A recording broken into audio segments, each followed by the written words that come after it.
Bonjour à tous et bienvenue sur ma chaîne. Je suis Torbac et aujourd'hui j'ai reçu la batterie Zendur SolarFlow 2400 AC. Donc c'est la solution intelligente pour stocker votre énergie solaire. Si vous avez des panneaux solaires, que vous perdez la surproduction, que vous renvoyez gratuitement vers EDF, cette batterie est la solution que vous attendez. Grâce à sa connexion AC bidirectionnelle, il stocke l'énergie solaire en journée et restitue intelligemment selon vos besoins le soir, la nuit et même en cas de coupure. La batterie pèse 25 kg. Le cerveau de l'opération, le module SolarFlow AC, pèse 10 kg. Nous avons une puissance de sortie qui va jusqu'à 2400 watts en continu, avec un pic à 3600 watts pendant 10 secondes. C'est un stockage évolutif, donc c'est une batterie lithium fer phosphate. La AB3000X donc, a une capacité de 2,88 kWh, extensible, donc on peut empiler plusieurs batteries pour aller jusqu'à 17,28 kWh. Le rendement est de 93% par cycle. Ce sont les données que donne Zendur. Sa réactivité, donc en cas de coupure, c'est 15 millisecondes. Donc c'est très rapide. On ne peut même pas nous le voir, tellement que c'est rapide. Le pilotage intelligent via l'application Zendur ou l'intégration domotique avec Home Assistant. Les avantages pour les particuliers, c'est une installation simplifiée. Pas besoin de travaux lourds ou de systèmes à mettre en place. Le système s'adapte à votre réseau existant. Nous avons un suivi en temps réel, la production, la consommation, le stockage et les économies visibles sur votre dashboard grâce à Home Assistant. La compatibilité est totale. Ça fonctionne avec tous les panneaux solaires que vous ayez mis sur votre toiture, sur votre balcon, les carports, etc. L'optimisation tarifaire, vous avez une possibilité de couper les capteurs dynamiques pour suivre heure par heure le tarif, que vous soyez en consommation en heure pleine, heure creuse, voire même en tempo, pour justement gérer les tarifs. Pour les passionnés de domotique, vous pouvez intégrer le SolarFlow dans votre automatisation sur Home Assistant. Dans mes prochaines vidéos, je vous montrerai comment j'ai intégré le SolarFlow à mon installation et comment je le pilote via Home Assistant et surtout comment il m'aide à réduire ma facture tout en augmentant mon autonomie énergétique. Et maintenant, on va passer à la présentation pièce par pièce avec une vue beaucoup plus proche, avec un détail des composants. On se retrouve tout de suite pour la vision. Voilà, vu de plus près, le SolarFlow se présente de cette façon. Ici, nous avons l'écran avec les indicateurs donc, de mise sous tension, la batterie et la communication par Wi-Fi. Ici, vous avez le bouton Power. Sur le côté, ici, vous avez l'antenne Wi-Fi, une prise avec une antenne Wi-Fi supplémentaire que Zendur peut vous fournir si vous l'achetez, qui sera vissée sur ce port. Et en dessous, vous avez la prise pour vous connecter sur la batterie AB3000X.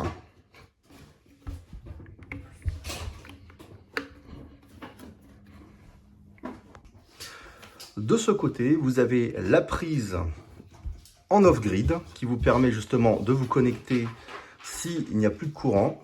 Vous pouvez avoir 2400 watts de fourniture solaire de votre batterie en cas de besoin si vous n'avez plus de courant chez vous.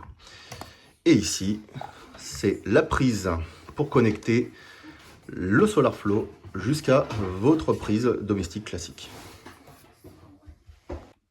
Et là, vous avez la batterie AB3000X, comme il est noté ici, avec le plot, avec la prise de connexion qui vous permet de brancher le SolarFlow 2400 AC sur la batterie en la posant tout simplement dessus.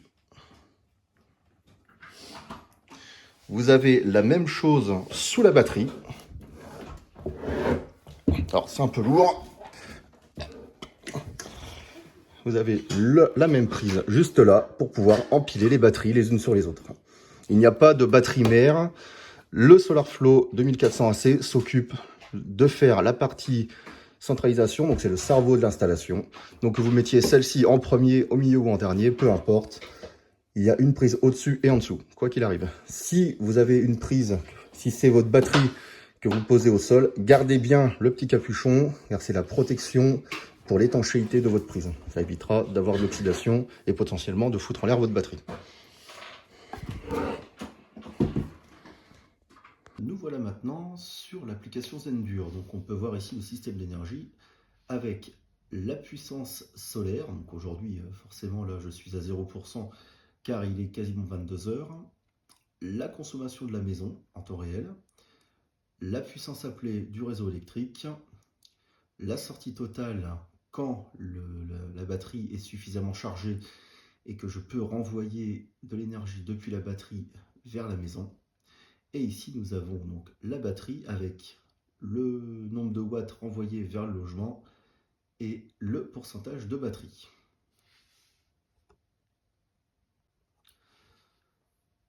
Dans les paramètres, nous pouvons sélectionner le plan énergétique.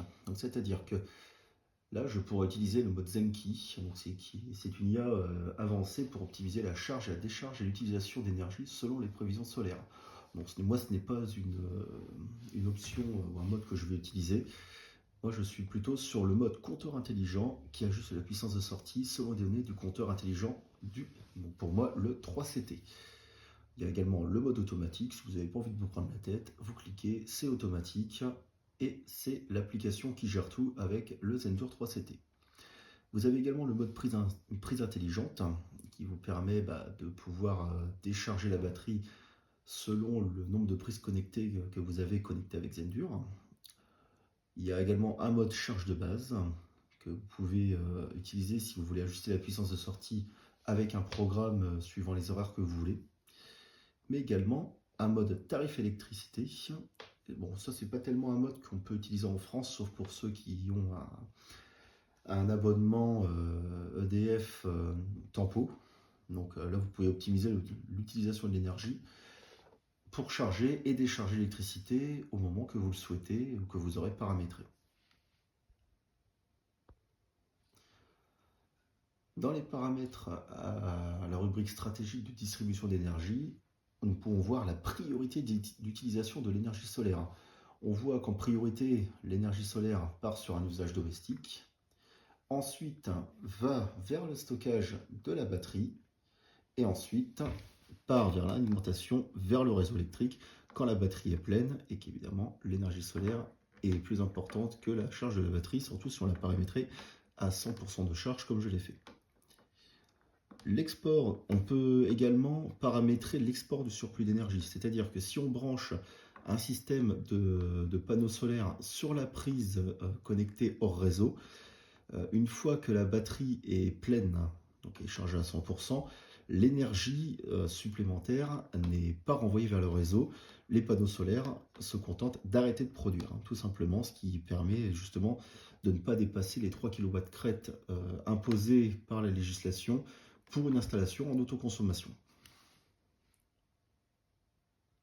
C'est une façon, on va dire, un petit peu détournée de posséder plus de panneaux solaires qu'impose la législation. Donc dans mon cas, 3 kW. Si je devais installer plus de panneaux solaires, il faudrait que je fasse venir un consuel pour installer 6 à 9 kW, chose que je ne veux pas faire.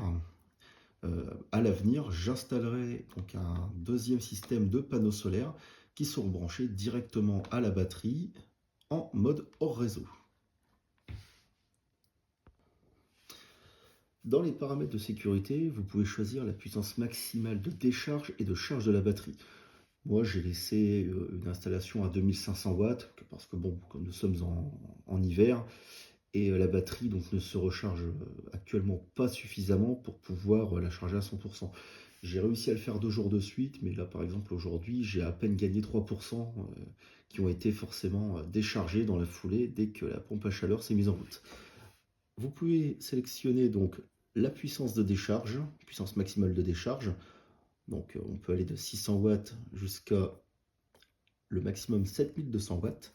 Et bon, pour avoir 7200 watts de puissance de décharge et de charge, il faut avoir plusieurs empilements de batterie, donc plusieurs modèles mis en parallèle pour augmenter la puissance de sortie.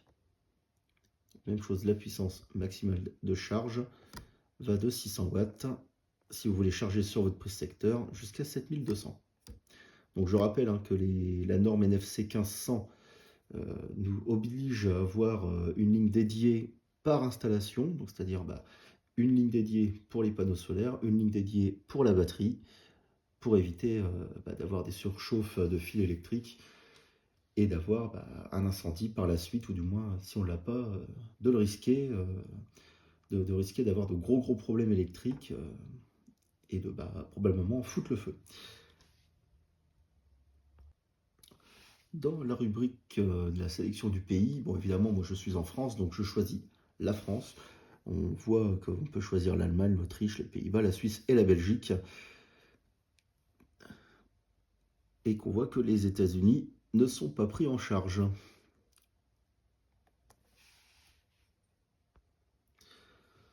Dans la configuration de la batterie, on peut arrêter la décharge au minimum à 5%.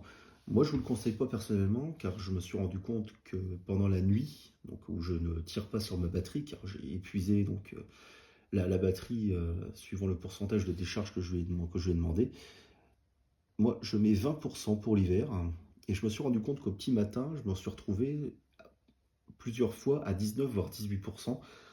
Donc afin d'éviter de se retrouver avec une batterie à 0% au risque de la briquer, moi je vous conseille plutôt de la mettre à 20% pour l'hiver. En été, on s'en fout qu'il y a tellement de production solaire que la batterie sera chargée et c'est pas le peu d'électricité qu'on va utiliser la nuit qui va la décharger profondément. Donc pour l'hiver, mon conseil c'est de la mettre à 20%. On peut la mettre à 50% de décharge. Bon, je vois pas vraiment l'intérêt de la mettre à ce niveau-là, mais pourquoi pas, hein, suivant votre utilisation, et puis ce que vous déciderez de faire. Mais également de stopper le chargement. Moi, je le stoppe à 100%, parce que bon, je veux l'exploiter complètement.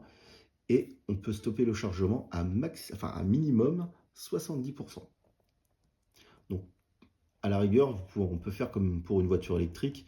On peut se contenter de faire un 10-80% pour l'été, par exemple, pour éviter d'avoir une batterie qui est chargée complètement et d'avoir une profondeur de décharge qui soit trop importante afin d'utiliser la batterie sur une plage, on va dire, acceptable pour éviter de l'endommager. Bon, comme c'est du lithium-ion, enfin lithium fer phosphate, on peut charger à 100% sans problème. Il n'y a aucun risque. Moi, je possède une MG4. Je charge ma voiture tous les jours à 100% pour aller travailler. J'ai aucun problème et la batterie a à peine perdu 2% de sa capacité en 113 000 km. Donc il n'y a aucun problème à charger sa batterie à 100%. On sera sur une technologie nickel, manganèse, cobalt. Là, ça ne sera pas recommandé et il faudra utiliser une plage d'utilisation jusqu'à un chargement maximum de 80%. Bon, là, c'est clairement pas notre cas, donc on ne tient pas compte du pourcentage maximum. On met à 100%, on se prend pas la tête. Lorsqu'on se rend dans l'onglet appareil, on peut voir donc, que je possède le Smart Meter, mais également donc, du coup, le SolarFlow 2400 AC. Si je veux rentrer dans les paramètres donc, du SolarFlow, on peut voir les statistiques. Donc on voit que 0 Wh a été produit aujourd'hui, une journée vraiment forcément mauvaise, donc on ne tiendra pas compte. Je vous referai une vidéo le jour où j'aurai un peu plus de données à vous proposer, du moins qui seront un peu plus intéressantes. Moi j'ai branché les trois prises, les trois prises ampères métriques, les trois pinces ampères métriques. Une qui est branchée donc pour les panneaux solaires, la deuxième qui est branchée sur le renvoi de la maison, et la troisième sur la sortie du compteur, du compteur qui est à côté du Linky. Et vraiment on voit aussi la prise hors réseau qui peut servir donc en sortie si vous voulez alimenter un frigo ou ce que vous voulez. Je rappelle que cette prise-là peut également servir dans les deux sens. Donc si vous branchez un système solaire avec un micro-onduleur, vous le branchez et vous produisez l'énergie directement pour la batterie. Quand je me rends dans les paramètres du Zendur SolarFlow, on voit qu'on a le contrôle de la prise hors réseau. Et là, on a deux propositions. Soit on l'utilise pour alimenter un appareil, là c'est une machine à laver, mais on voit qu'on peut avoir une entrée de micro-onduleurs en couplage AC. Alors du coup, comme je vous disais, c'est là que c'est intéressant parce que comme dans mon cas, j'ai une installation à 3 kW crête, Je pourrais également mettre 2500 watts de production solaire en plus branchés directement sur cette prise réseau. Évidemment, dès qu'on active le mode Smart, il faudra penser à activer, donc pas le mode éco, mais un mode normal. Et le mettre en mode de fonctionnement. Bon, là, il est mis en sortie, mais en branchant un micro-onduleur dessus, je pense qu'on passe en mode de fonctionnement entrée. Donc ce sera une chose que je vais vérifier dès que j'obtiendrai un autre système solaire, mais je ne manquerai pas de demander à la marque de me confirmer cette information.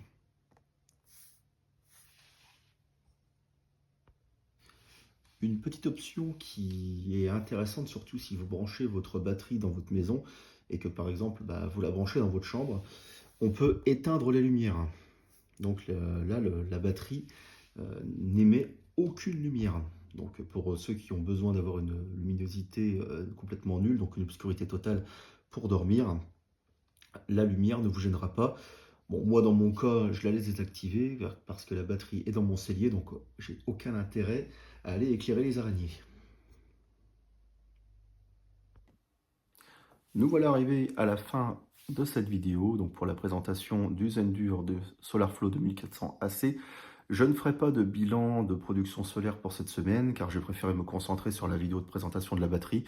Je vous ferai donc les 2 semaines de production en une seule vidéo la semaine prochaine. J'essaye également d'intégrer les données avec les courbes et les inscriptions sur mon Home Assistant. Pour l'instant, je n'arrive pas à paramétrer les capteurs correctement. J'ai plein d'erreurs ou j'ai des productions qui sont complètement délirantes. Donc, je cherche encore à faire la programmation sur le Home Assistant où je pourrais vous présenter de belles courbes avec de belles explications, avec les productions, la surproduction, la consommation avec la puissance absorbée et renvoyée vers la maison de la batterie. Je pourrais faire un mix de tout ça avec une présentation qui pourra justement vous aider à comprendre comment ça fonctionne et surtout, est-ce que c'est rentable? J'essaie également de mettre un capteur que je paramètre pour avoir le montant d'économie par semaine avec la rentabilité en fonction forcément de la production solaire, de la puissance absorbée par la batterie, mais également de la puissance renvoyée par la batterie en fonction de l'heure. Donc il y a énormément de paramètres à prendre en compte. Je cherche encore à trouver comment faire pour faire la programmation. Donc je travaille avec l'IA Copilote pour arriver à m'aider à faire les paramètres. Donc je ne manquerai pas de vous faire la présentation sur Home Assistant de toutes mes courbes dès que j'aurai reparamétré tous mes capteurs, car ceux que j'ai fait avant ont complètement sauté. Donc je suis obligé de repartir à zéro. Donc voilà, donc on n'oublie pas de s'abonner, d'activer la cloche et de passer par la section commentaires en dessous de la vidéo. Et donc n'hésitez pas surtout à faire énormément de commentaires et à liker, c'est hyper important. L'algorithme de YouTube fonctionne de cette façon, car si vous ne likez pas la vidéo et si vous ne vous abonnez pas, je ne pourrai pas remonter en référencement pour justement avoir plus d'abonnés, pour pouvoir vous faire de plus en plus de présentations et être de plus en plus regardé. Donc voilà, donc on n'hésite pas, on s'abonne, c'est gratuit. Donc voilà, allez, à la semaine prochaine.